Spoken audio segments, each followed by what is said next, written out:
네, 우리 오늘 하나님께서 우리에게 주신 말씀을 함께 볼까요? 여호수아 23장 3절에서 11절 말씀입니다. 여호수아 23장 3절에서 11절의 말씀, 저와 여러분이 함께 교독하며 읽도록 하겠습니다. 제가 먼저 읽을게요. 너희는 너희 하나님 여호와께서 너희를 위해 이 모든 민족들에게 하신 일들을 다 보았다. 너희를 위해 싸우신 분은 너희 하나님 여호와이시다. 보라, 요단강에서 서쪽 대해에 이르는 남아있는 나라들, 곧 내가 정복한 나라들의 모든 땅을 내가 너희 지파들을 위해 제비 뽑아 유산으로 나눠 주었다. 너희 하나님 여호와께서 친히 너희 앞에서 그들을 내쫓으실 것이고 너희 보는 앞에서 그들을 몰아내실 것이다.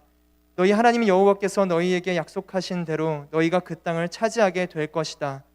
그러므로 너희는 용기 백배해 적으로 치우침 없이 모세의 율법책에 기록된 모든 것을 지키고 실행하라. 너희 가운데 남아있는 이 민족들과 뒤섞이지 말고 그 신들의 이름을 입 밖에 내지도 말라. 그들의 이름으로 맹세하지도 말라. 또 그들을 섬기거나 그들에게 절하지도 말라. 오직 너희가 오늘까지 행한 대로 너희 하나님 여호와를 굳게 붙들어야 한다.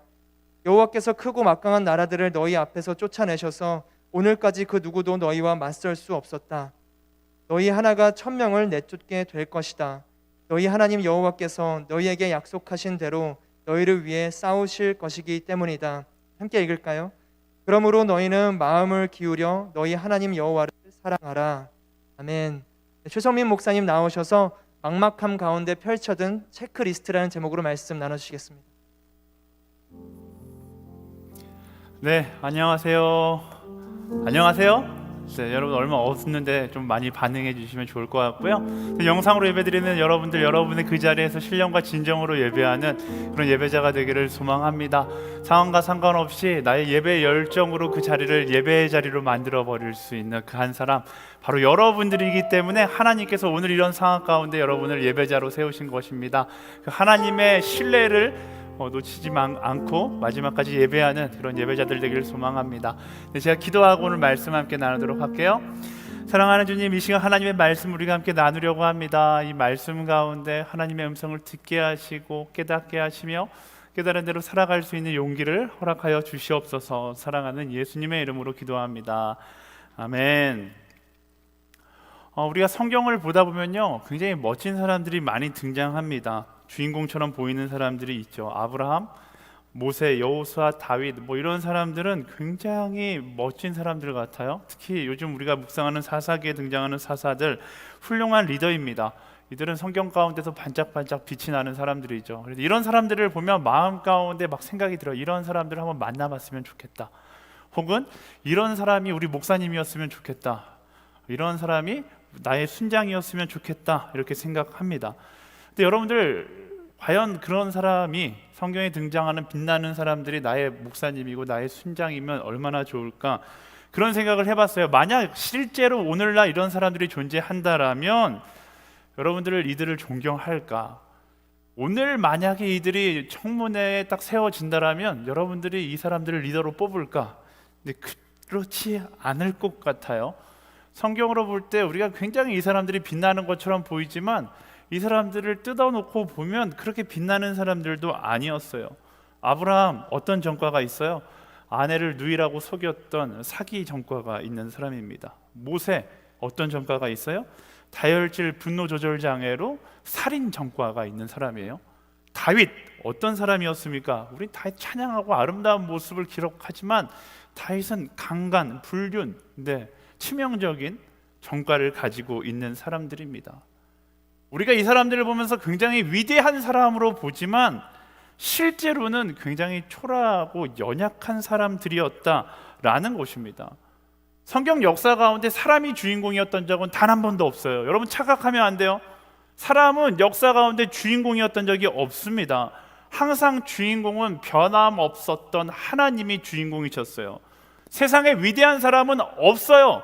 위대해 보이는 사람만 있을 뿐이죠. 오직 위대한 분은 하나님뿐이시다라는 것입니다. 아무리 위대해 보이는 사람도 사람이 위대한 것이 아니라 연약하고 초라한 그 존재를 위대하게 보이게 만든 하나님이 위대하신 것이다라는 사실을 기억해야 돼요. 역사 가운데 하나님이 빠지고 나면, 화려해 보이는 그 인생 가운데 마이너스 하나님을 하면 결국 초라하고 연약한 인간만 남게 되어 있는 것입니다. 그런데 우리는 이 초라한 인간들을 의지하면서 살아갈 때가 너무나 많아요.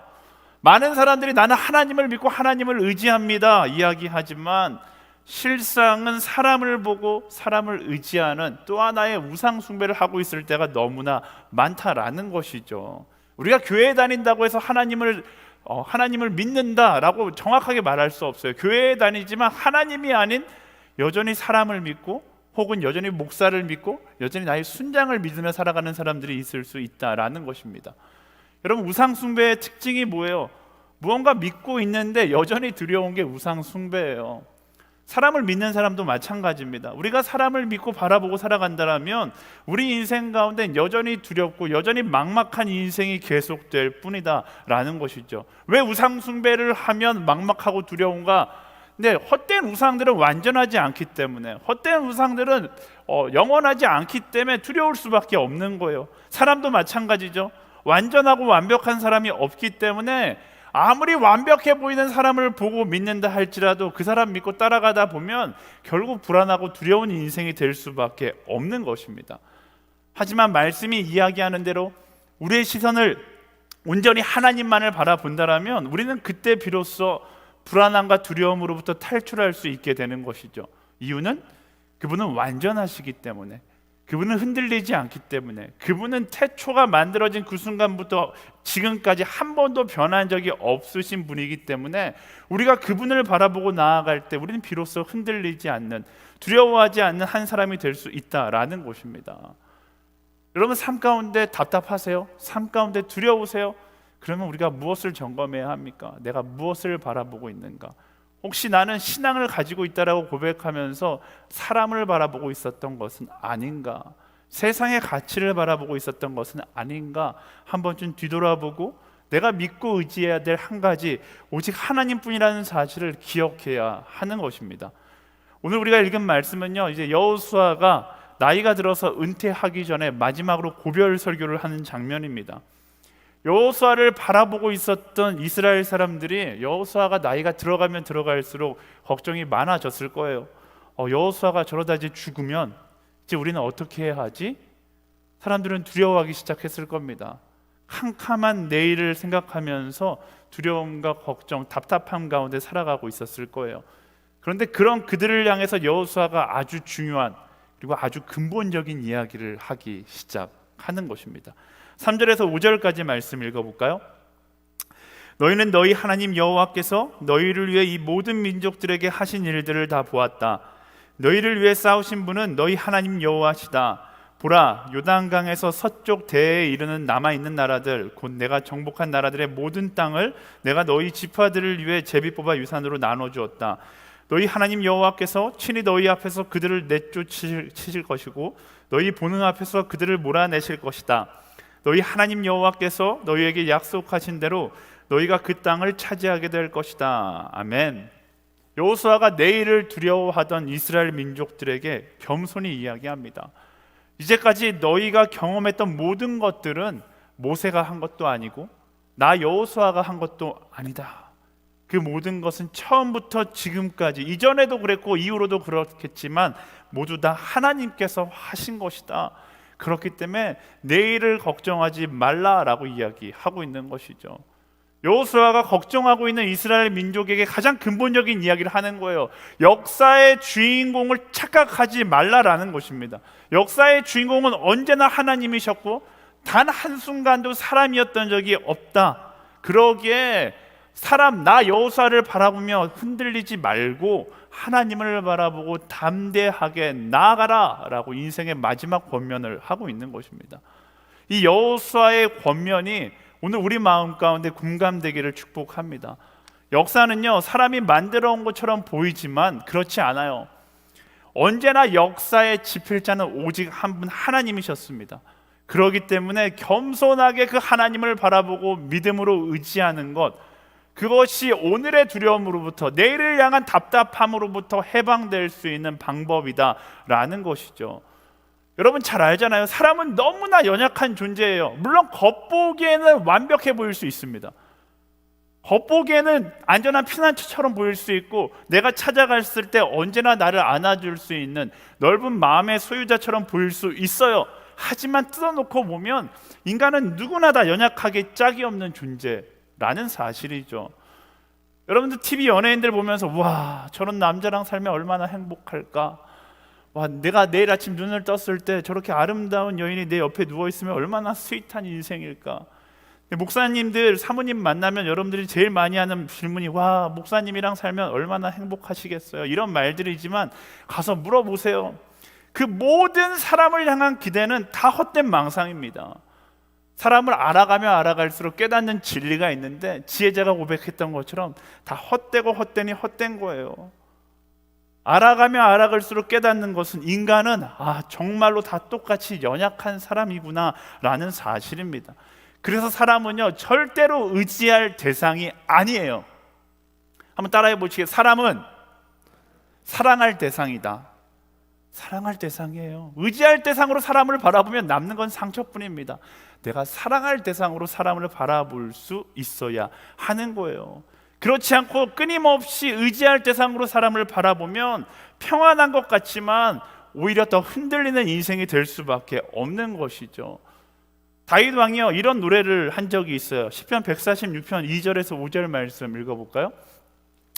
내가 평생 여호와를 찬양하겠고 내가 존재하는 한 내 하나님을 찬양하겠습니다. 왕들을 의지하지 말고 사람의 자손들을 의지하지 마십시오. 거기에는 도움이 없습니다. 그 숨이 떠나가면 땅으로 돌아가고 바로 그날의 그들의 계획은 사라집니다. 그 위대하다고 여김받던 다윗 왕이 뭐라고 이야기합니까? 아는 거예요. 사람은 영원할 수 없는 존재다. 사람은 도움이 될 수 없는 존재다. 그래서 사람을 의지하는 것은 우상과 같아서 의지하면 의지할수록 평안할 것 같지만 결국 더 큰 두려움에 허덕이게 된다라고 이야기하는 것이죠. 사람은 결국 연약한 존재이다 라고 이야기하는 거예요. 그래서 어떻게 하라고 말하는가? 5절 말씀, 야곱의 하나님을 도움으로 삼고 그 하나님 여호와를 바라는 사람은 복이 있습니다. 이렇게 이야기해요.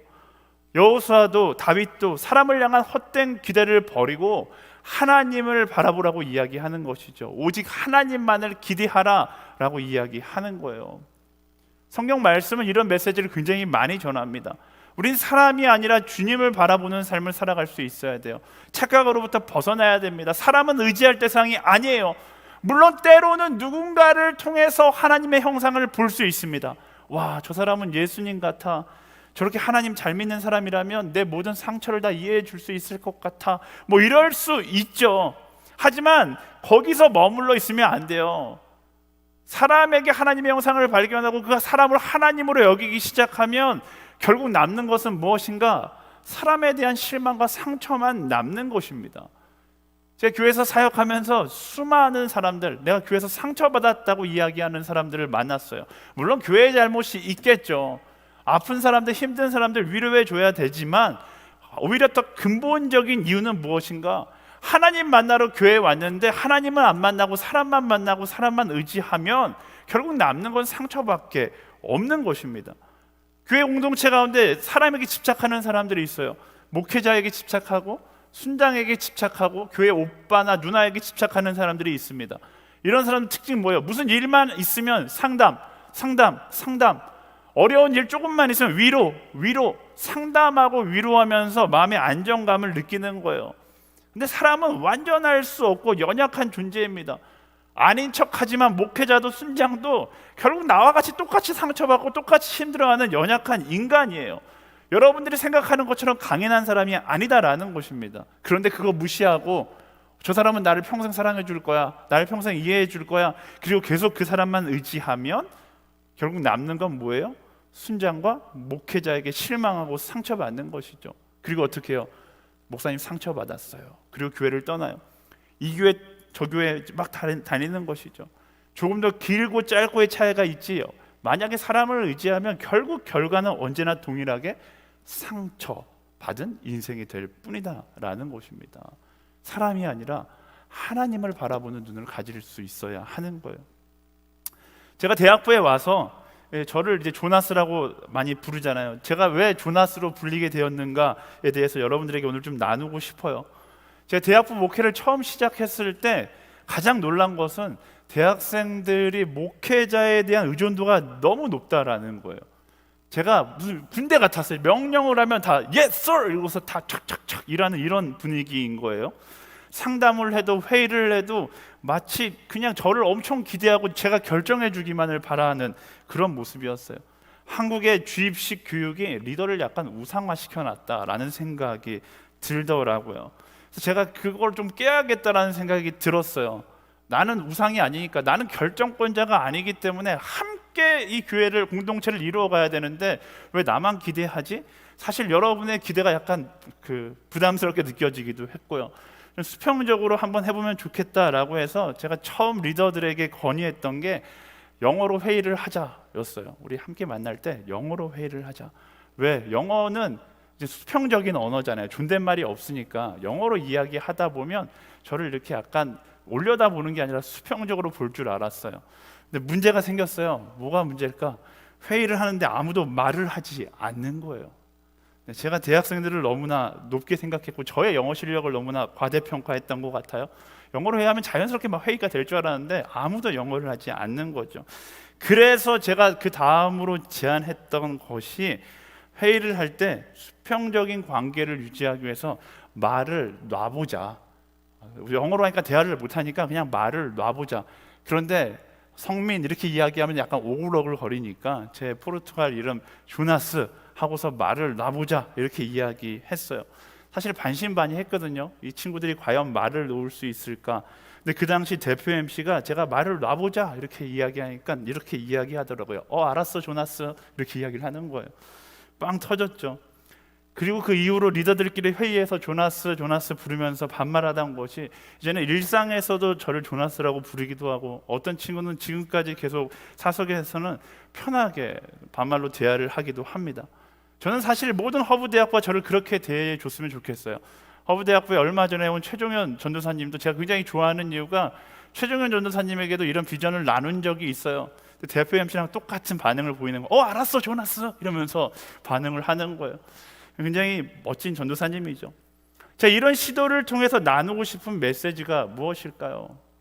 목사는 의지할 대상이 아니라 수평적 대상으로 바라볼 수 있어야 돼요.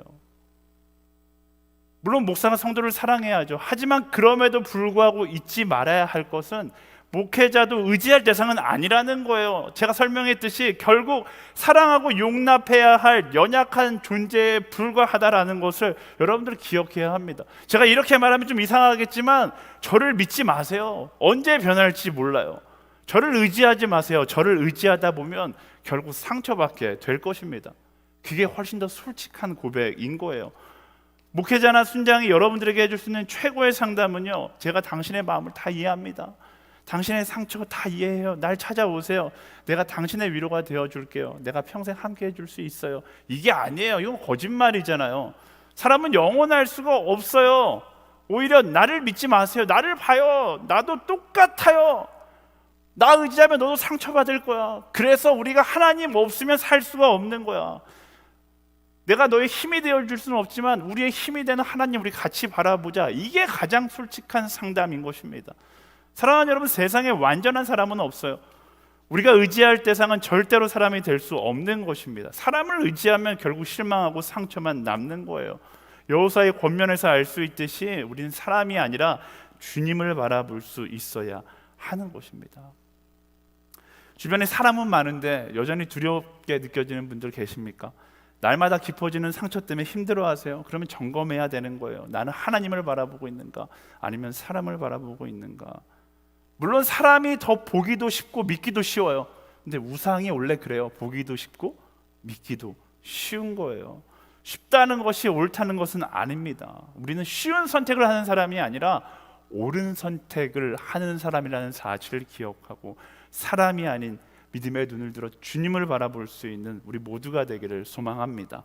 이어서 여호수아는 계속 권면을 해나가요. 6절 말씀 함께 볼까요? 그러므로 너희는 용기 백배해 좌우로 치우침 없이 모세의 율법책에 기록된 모든 것을 지키고 실행하라. 아멘. 여호수아는 자신이 떠난 후 용기를 잃어버릴지 모르는 이스라엘 백성들에게 정확하게 이야기해요. 용기 백배하는 방법은 다른 곳에 있지 않다. 좌로도 우로도 치우치지 말고 말씀을 따라 나아가는 것이다 라고 명쾌하게 설명하고 있습니다.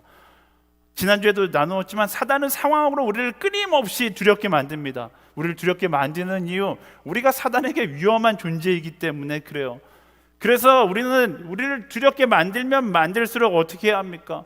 좌로나 우로나 흔들리는 것이 아니라 오히려 더 떨어지지 않기 위해서 더욱더 말씀의 뿌리를 내리고 굳건하게 매달릴 수 있어야 하는 거예요. 사단이 흔들면 흔들수록 오히려 자부심을 가지세요. 나는 사단에게 가장 위험한 존재이구나.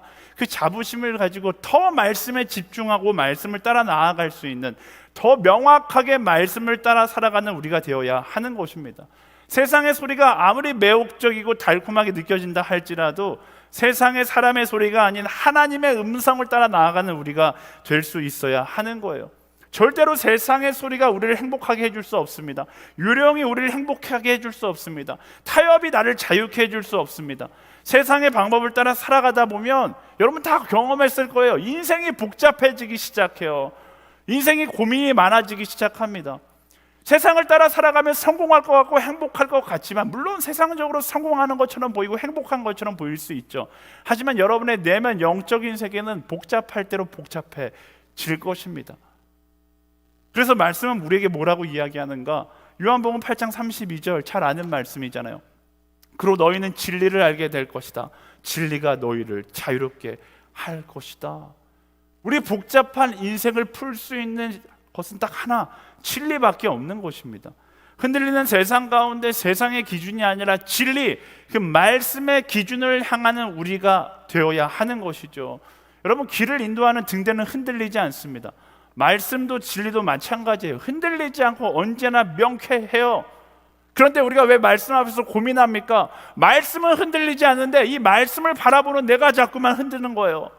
내가 자꾸만 말씀을 흐릿하게 보고 싶어 하는 거죠.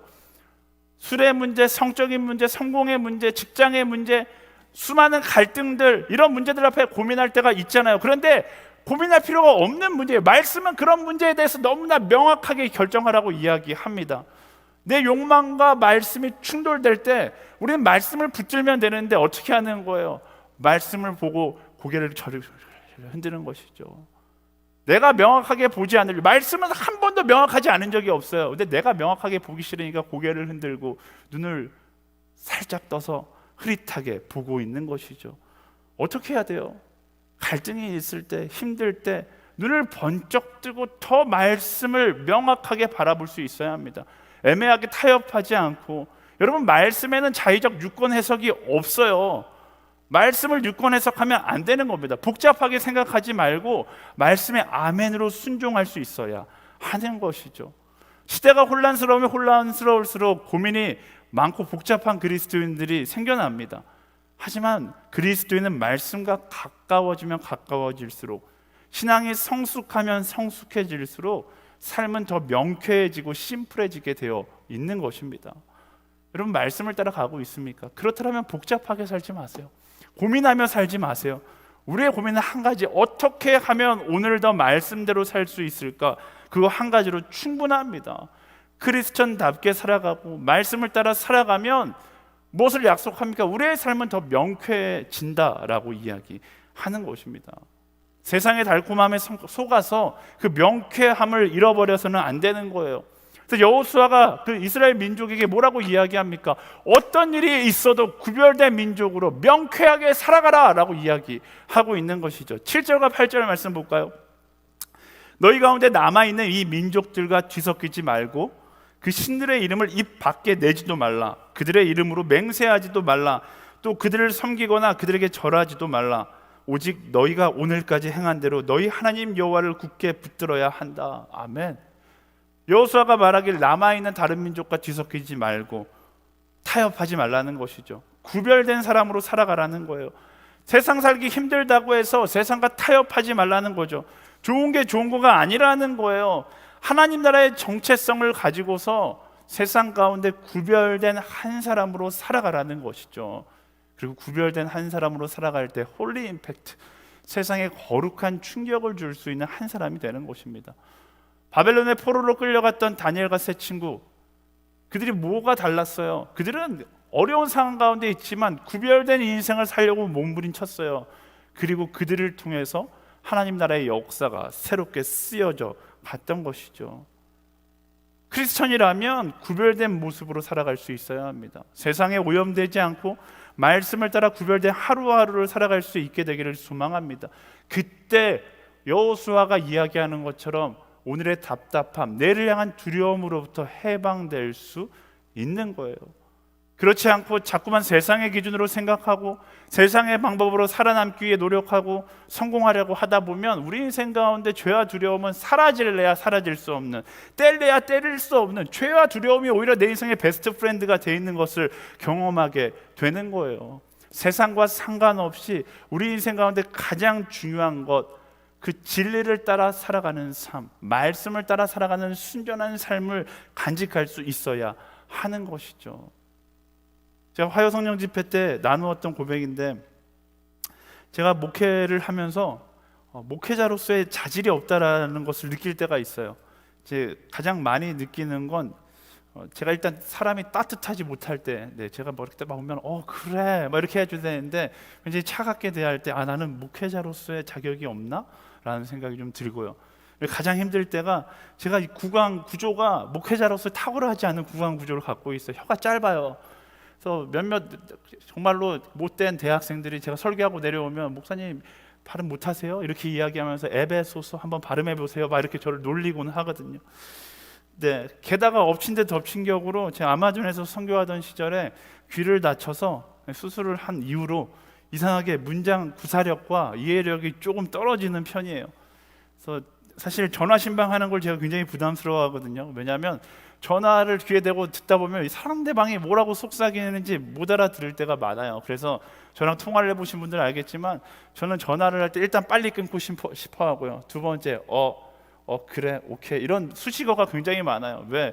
상대방으로 하여금 내가 못 알아들었다라는 것을 눈치채지 못하게 하기 위해서 오케이 이렇게 말할 때가 굉장히 많거든요. 그리고 설교를 할 때도 이 문장 구사력이 떨어지니까 조금 탁월한 단어, 탁월한 문장으로 설교를 하고 싶은데 잘 안 돼요. 근데 그런 저를 보고 다른 목회자들을 보면 너무 탁월하게 보이는 거예요. 성도 한 명 한 명을 대할 때마다 막 따뜻한 말들로, 설교를 할 때마다 탁월한 단어 선택과 문장 구사 능력, 그런 목회자들을 보면서 내가 목회자의 길을 걸어가는 것이 과연 옳은가 맞는가 힘들어하던 순간들이 있었습니다. 진지하게 고민하던 때, 진지하게 기도하면서 내가 다른 길을 걸어가야 되는 것은 아닌가 기도할 때 하나님께서 저에게 주셨던 마음이 있어요. 기도하는데 하나님께서 마치 저에게 그렇게 말씀하시는 것 같은 거예요. 성민아, 너가 그토록 원하는 탁월함은 너가 선택할 수 없는 거야. 하지만 정직함과 성실함은 너가 선택할 수 있는 거잖아. 나는 너가 탁월한 목회자가 되기를 원하지 않아. 나는 너가 그저 정직하고 성실한 한 사람이 되기를 원한단다. 그걸로 충분해. 하나님의 그 음성이 들리니까 맞는 말인 거예요. 탁월함은 내가 선택할 수가 없는 거예요. 말 잘하고 좋은 단어를 쓰고 이런 것들은 물론 노력할 수는 있지만 하나님께서 부어주신 은사적인 문제잖아요. 하지만 내가 할 수 있는 것, 정직한 것, 성실한 것, 이건 내가 선택해서 지킬 수 있는 거잖아요. 그래서 그때부터 결심한 것이 나는 가장 탁월한 목회자가 되는 것 포기하자. 하지만 가장 정직한 한 사람, 성실한 한 사람, 물론 못 될 수도 있겠지만 그것을 위해서 내가 할 수 있는 그것을 위해서만큼은 최선을 다해보자 결단하기 시작했어요. 그래서 거룩과 성실이 저의 목회의 슬로건이 된 거예요. 우리는 이 시대를 살아가면서 막연하게 탁월해지기를 원할 때가 있습니다. 많은 대학생들이 막연하게 나는 좀 은사가 많고 나는 좀 능력이 많은 사람이 되었으면 좋겠다. 왜? 탁월해야지만 인정받는 세상이니까요. 그래서 탁월함에 집중하다 보면 놓치기 쉬운 것이 있는데 그게 바로 구별된 거룩함이에요. 세상 가운데 인정받기 위해서 능력을 쌓고 스펙을 막 열심히 쌓다가 보면 어느 순간 정직과 성실은 내게 사라지고 요령과 불법만 가득한 나의 모습을 발견할 때가 있는 것입니다. 하나님께서 우리에게 원하시는 게 무엇일까요? 세상적 탁월함이요? 아니죠. 하나님 안에서의 순전함과 거룩한 구별됨인 것입니다. 능력 주시는 이는 하나님이시기에 우리가 해야 할 것은 무엇입니까? 탁월한 능력을 위해 살아가는 것이 아니라 그저 그분의 계획을 신뢰함으로 순전함과 열심을 다하며 살아가는 거예요. 그러면 더 놀라운 일이 뭔지 알아요? 순전함과 열심을 가지고 살아가면 세상의 탁월함이 아니라 하나님께서 부어주시는 거룩한 자의 탁월함을 겸비하게 되는 것입니다. 세상의 방법으로 탁월함을 쌓는 것이 아니라 말씀을 따라 살아감으로 거룩한 탁월함을 겸비하는 우리 모두가 되기를 예수님의 이름으로 축원합니다. 세상에게 인정받는 탁월함보다 변질되지 않는 구별된 순전한 한 사람으로 이 시대 가운데 살아가는 것이 훨씬 중요한 거예요. 그것을 겸비할 수 있는 우리 모두가 되기를 소망합니다. 막막한 내일 앞에 있는 이스라엘 민족에게 여호수아가 지금 메시지를 주고 있어요. 두 가지 나눴어요. 첫 번째, 하나님을 바라보고 있는가를 점검해라. 사람을 바라보지 말고 하나님을 바라봐라. 두 번째, 나는 말씀에 순종하여 거룩함을 간직하고 있는가를 점검하라 라고 이야기합니다. 마지막 가장 중요한 세 번째 함께 보겠습니다. 9절부터 11절까지 말씀이에요. 시작. 여호와께서 크고 막강한 나라들을 너희 앞에서 쫓아내셔서 오늘까지 그 누구도 너희와 맞설 수 없었다. 너희 하나가 1000명을 내쫓게 될 것이다. 너희 하나님 여호와께서 너희에게 약속하신 대로 너희를 위해 싸우실 것이기 때문이다. 그러므로 너희는 마음을 기울여 너희 하나님 여호와를 사랑하라. 아멘. 여호수아가 이야기해요. 전쟁의 대상이 아무리 막강할지라도 두려워하지 마라. 너희가 싸우는 것이 아니라 너희를 위해 하나님께서 싸우실 것이기 때문이다. 그래서 뭐하라고 이야기합니까? 딴 생각하지 말고 그러므로 너희는 마음을 기울여 너희 하나님을 사랑하라 라고 이야기하는 거예요. 마치 출정식에서 이 전쟁을 나가는데 막 그 용기를 북돋아야 되는데 뭐라고 이야기하고 있어요? 용기를 북돋아야 하는 그 순간 하나님을 사랑하라고 이야기하는 이런 소프트한 지금 메시지를 여호수아가 던지고 있는 것입니다. 여기서 발견하는 중요한 두려움의 원인이 한 가지 있어요. 두려움은요, 하나님보다 나를 사랑할 때 생겨나는 거예요. 여호수아가 무엇을 지적하는 것입니까? 너희 스스로를 사랑하지 말고 너희 스스로를 사랑하면 나 죽을 것 같아 두려워 이럴 수밖에 없다라는 거예요. 스스로를 사랑하는 것이 아니라 너희를 지키시는 하나님을 사랑하라라는 것이죠. 주를 위해 살아야 하는 사람이 목적을 잃고 나를 위해 살면 두려움이 찾아올 수밖에 없는 것입니다. 근데 그 두려움은 무엇이 이겨요? 사랑이 이긴다는 거예요. 사랑하는 사람에게 우리는 뭐라고 이야기합니까? 여러분 사랑하는 사람에게 뭐라고 이야기해요? 70년대 어르신들이 많이 했던 이야기, 저 하늘에 별이라도 따다 줄게. 말이 안 되는 거잖아요. 별 따러 가면 죽어요. 요즘 영화 보면 나보다 너를 사랑해서 나는 너를 위해 죽을 수도 있을 것 같아. 네, 진짜 오글거리고 믿을 수 없는 말들이지만 그게 사랑의 능력이에요. 사랑하면 죽음의 두려움도 이길 수 있는 거예요. 사람을 사랑하는데도 내가 죽음의 두려움을 잊어버리고 내가 너를 위해 죽어줄게라고 이야기하는데 하나님을 사랑하면 어떻겠어요? 하나님을 사랑하면 죽음도 나를 두렵게 할 수 없는 거예요. 하지만 그 사랑의 방향이 하나님이 아니라 나를 향해 있으면 이미 나를 사랑한다는 것 자체가 나는 걱정과 근심과 두려움으로 살아가겠다라고 결단하는 거죠. 그렇잖아요.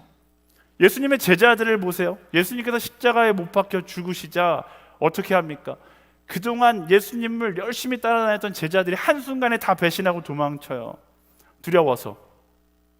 예수님을 사랑한다고 이야기하면서 예수님을 따라다녔지만 정작 예수님을 사랑한 게 아니라 자기 자신을 사랑한 거예요. 그래서 예수님을 따라다니면 예수님한테 무언가 얻을 수 있겠다라고 생각했던 것이죠. 그게 어디서 드러난 거예요? 십자가 앞에서 드러난 거예요. 하지만 예수님께서 3일 만에 부활하시자 예수님을 만나고 예수님을 진심으로 사랑하게 됩니다.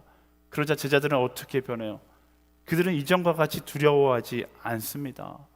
예수님을 위해 생명마저 아까워하지 않는 자가 돼서 다 순교의 삶을 살아갑니다. 이처럼 두려움은 사랑 앞에서 사라지게 되어 있어요. 사랑은 모든 두려움을 이겨내기 때문에 그렇죠. 말씀이 그것을 이야기합니다. 요한일서 4장 18절 말씀 볼까요? 사랑에는 두려움이 없습니다. 온전한 사랑은 두려움을 내쫓습니다. 온전한 사랑은 두려움을 내쫓는다라고 이야기합니다. 그리고 온전한 사랑이라는 그 언어 자체가 나를 향한 사랑이 아니라 바로 하나님을 향한 사랑인 거예요. 사랑하는 여러분, 나보다 하나님을 더 사랑할 때 우리의 모든 두려움은 사라지게 되어 있습니다. 나를 사랑하는 것을 선택하면 두려움이 찾아오지만 하나님을 사랑하는 것을 선택하면 모든 두려움은 사라지게 되어 있어요. 많은 사람들이 하나님을 사랑한다고 이야기하지만 정작 하나님을 사랑하는 것이 아니라 나를 사랑하기 때문에 하나님을 사랑하는 척 할 때가 너무나 많습니다. 신앙은요, 그 위선의 벽을 넘어설 수 있어야 돼요. 하나님이 나를 위해 존재하는 것이 아니라 내가 하나님을 위해 존재한다는 것을 인정하는 것이 신앙이잖아요. 그것을 인정했다라면 반쪽 사랑을 정리하고 온전한 사랑을 선택할 타이밍에 서 있는 것입니다. 누구처럼? Like Jesus, 예수님처럼. 예수님은 어떤 선택을 하셨는가? 요한일서 3장 16절 말씀 볼까요? 예수 그리스도께서는 우리를 위해 자기 목숨을 내놓으셨습니다. 그래서 우리가 사랑을 알게 됐습니다. 그러므로 우리도 형제들을 위해 우리 목숨을 내놓는 것이 마땅합니다. 그 사랑을 위해 목숨을 내놓는 삶, 그 예수님을 따라간다라면 우리가 무엇을 두려워하며 살겠습니까? 예수님은 우리를 사랑하셔서 십자가에 자기 목숨을 내놓는 것을 두려워하지 않으셨어요. 그리고 이제 우리가 예수님께서 말씀하신 그 사랑해야 할 타이밍에 서 있는 것이죠. 나보다 하나님을 더 사랑하는 사람, 그래서 오늘도 두려움을 넘어 사랑의 여정을, 말씀하시는 그 사랑의 여정을 선택하는 사람, 편하게 살기보다 하나님 사랑하다 죽기 원하는 삶을 선택하는 사람, 그게 바로 우리의 고백이고 우리의 삶이 될 수 있어야 하는 것이죠. 여러분, 무엇을 사랑하고 계십니까? 나를 사랑하고 계시지 않으세요? 무엇을 위해 기도하고 있습니까? 나를 너무나 사랑한 나머지 나의 두려움을 위해서 기도하고 있지 않습니까? 나를 사랑하는 것이 아니라 하나님을 사랑할 때 우린 두려움으로부터 자유케 되는 것입니다. 말씀을 정리할게요. 내일의 막막함과 두려움 가운데 숨조차 쉬기 힘든 순간들이 있습니다. 그때 오늘 말씀 가운데 여호수아가 꺼내 들었던 체크리스트를 꺼내 드는 거예요. 그리고 체크하는 거죠. 나는 사람이 아닌 하나님을 바라보고 있는가? 두 번째, 나는 말씀을 따라 온전한 그리고 구별된 거룩함을 지키고 있는가? 세 번째, 제일 중요한, 나는 나보다 하나님을 더 사랑하고 있는가? 사실 인간이라면 연약하기 때문에 이 체크리스트에 완벽하게 대답할 수 있는 사람은 없을 겁니다. 하지만 그럼에도 불구하고 우리는 끊임없이 이 체크리스트에 답하면서 살아가는 거예요. 날마다 이 체크리스트에 답하며 날마다 이 질문 앞에 예스라고 대답하기를 노력하며 살아간다면 두려움은 더 이상 우리를 위협하지 못하게 되는 거예요. 날마다 펼쳐드는 이 체크리스트를 통해 내일의 막막함은 놀랍게 일하실 하나님을 향한 기대로 변하고요, 막연한 두려움은 하나님의 약속의 성취를 향한 설렘으로 변하게 될 것입니다.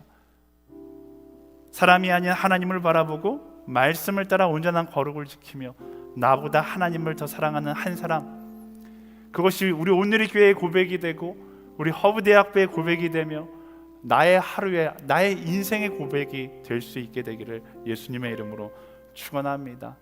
모든 두려움은 여호수아의 그 체크리스트 앞에 사라지게 되는 거예요. 선택하세요. 두려움 앞에 떠는 인생이 아니라 주님 앞에 잠잠하게 오직 주만을 바라보며 구별된 인생을 살아가고 하나님을 더 사랑함으로 모든 두려움을 잠재울 수 있는 그런 그리스도인의 삶을 우리 모두가 살아갈 수 있게 되기를 예수님의 이름으로 축원합니다. 우리 함께 찬양하며 우리 마음을 고백하며 나아갈까요? 아무것도 두려워 말라. 주 나의 하나님이 지켜주시네. 놀라지 마라, 겁내지 마라. 주님 나를 지켜. 이게 하나님이 우리를 향한 말씀이세요. 아무것도 두려워하지 마라. 아무것도 두려워 말라. 주 나의 하나님이 지켜주시네. 놀라지 마라. 아멘. 주님 나를 지켜주시네. 세상의 힘에 겨워 지칠지라도 주님 나를 지켜주시네. 세상의 험한 분파 몰아칠 때도 주님 나를 지켜주시네.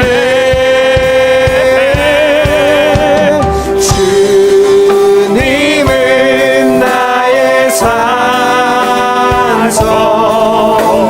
주님은 나의 요새, 주님은 나의 소망, 나의 힘이 되신 내 마음이 힘에 겨워 지칠지라도 주님 나를 지켜주시네. 세상의 험한 풍파 몰아칠 때도 주님 나를 지켜주시네.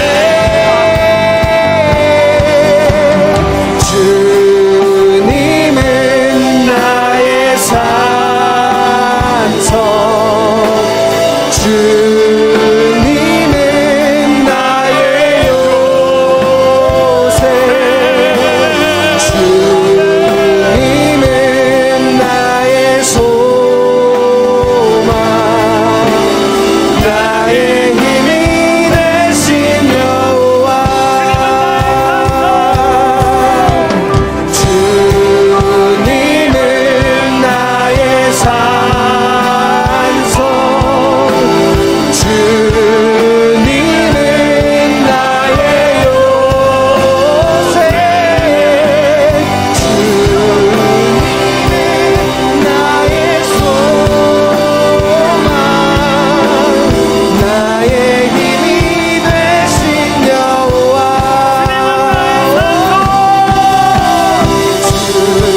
주님은 나의 산성, 주님은 나의 요새, 주님은 나의 소망, 나의 힘이 되신 여호와. 우리가 기도하며 나아갈 때 하나님, 사람이 아니라 하나님을 바라보게 하여 주시옵소서. 사람을 바라보는 어리석은 나의 시선을 내려놓고 하나님만 분만을 바라보는 내가 되게 하여 주시옵소서. 두려움에 떨며 하나님 나를 도와주세요 외치는 어리석은 외침, 그것이 아니라 나의 시선을 들어 주님을 바라보아야 한다는 사실을 기억하고 하나님께 나의 시선을 고정하며 나아가게 하여 주시옵소서. 우리 간절히 주여 한번 외쳐 기도하겠습니다. 주여! 하나님 구원을 도와. 하나님 주님을 바라보기를 원합니다. 나의 시선이 오직 하나님만을 바라보고 오직 주만을 바라보는 사람, 주님의 시선만을 바라보고 진심, 전심 하나님의 이름으로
기도하며 나아갈 때 하나님 세상과 타협하는 것이 아니라 오늘도 말씀에 순종하여 거룩한 구별된 사람의 길을 걸어가게 하여 주시옵소서. 세상의 어떤 달콤한 소리 앞에서 하나님 타협하거나 변질되는 것이 아니라 말씀을 더 굳게 붙잡고 담대하게 구별된 자의 인생을 살아감으로 세상 가운데 거룩한 충격을 줄 수 있는 한 사람으로 살아가게 하여 주시옵소서. 소망하며 우리 다시 한번 간절히 기도하며 나아가겠습니다. 하나님, 이 시대 가운데 거룩하고 구별된 사람으로 살아갈 수 있는 인도하여 세상과 타협하는 것이 아니라 더 말씀에 순종하여 거룩한 자의 걸음을 걸어갈 수 있도록 인도하여 주시옵소서. 주를 바라보기로 원하는 아버지 역사하여 하나님 바라보게 하여 하나님을 기억하며 나아가는 믿음의 사람들이 되게 하여 주님 원상 말씀 따라 하나님 말씀을 따라 나아가는 믿음의 사람이 되게 하여 말씀을 따라 나아가는 하나님의 사람이 되게 하여 말씀을 따라 아멘.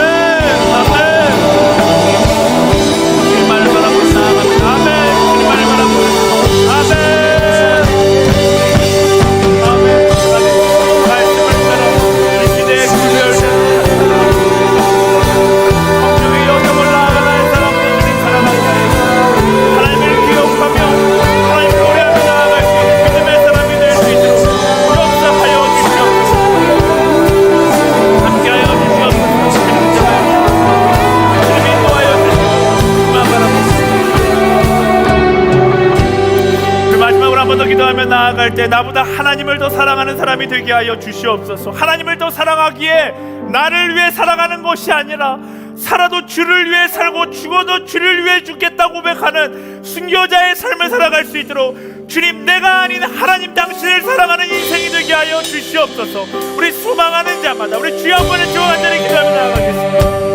주여,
답답함과 두려움 가운데 우리가 무엇을 점검해야 하는지를 오늘 말씀을 통해 우리가 함께 나누었습니다.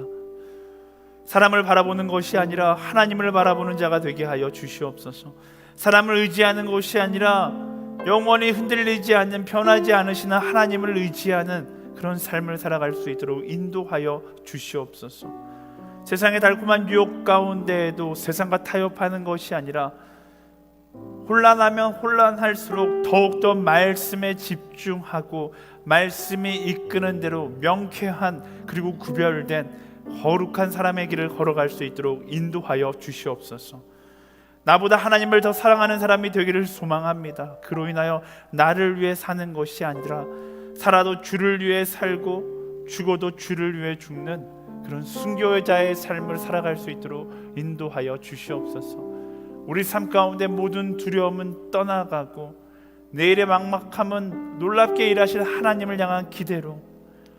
막연한 두려움은 하나님의 약속의 성취를 향한 설렘으로 변화되게 하여 주시옵소서. 우리 삶 가운데 반석되신 그 하나님께 모든 것을 맡겨드리며 살아계신 예수 그리스도의 이름으로 간절히 기도드립니다. 아멘. 우리 기도 가운데 함께 하신 하나님께 감사와 영광의 박수 드리겠습니다.